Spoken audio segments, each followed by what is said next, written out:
Guys free bus కష్టాలు చూడండి, ఎంత మంది ఉన్నారు ఒక బస్సుకి. ఈ బస్ తీసేస్తే బాగుంటుంది, ఫ్రీ బస్ తీసేయాలి. ఫ్రీ బస్ తీసేయాలా? అవును, అప్పుడు ఈ జనాలంతా ఇంట్లో ఉంటారు, లేడీస్ అంతా లేడీసే ఉన్నారు ఎక్కువ చూస్తే.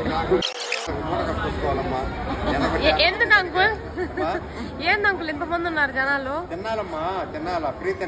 ఫ్రీ తిరణాలా? మళ్ళీ ఒక బస్సుకు ఉన్నారు మమ్మీ జనాలు. ఖాళీ బస్సు వస్తే దాన్ని సరిపోతారంతా. వల్ల కాలేజ్ పిల్లలకి ఇబ్బంది. ఎవరికి ఇబ్బంది? కాలేజ్ పిల్లలకి ఇబ్బంది ఫ్రీ బస్ వల్ల. పిల్లలందరూ నిలబడిపోయినారు, దక్కలేదు బస్సు. అంకుల్ పాపం ఇంటికి వెళ్ళిపోతున్నాను, మిడిల్ డ్రాప్. జనాలు చూసి ఏ కదా అంటే వెళ్ళిపోతాడు కదా. చూడండి ఇలా ఉంది, ఫ్రీ బస్ వల్ల వర్క్స్ అన్ని పోస్ట్ పోన్ చేసుకొని ఇంటికి వెళ్ళిపోతున్నారు, క్యాన్సిల్ చేసుకొని.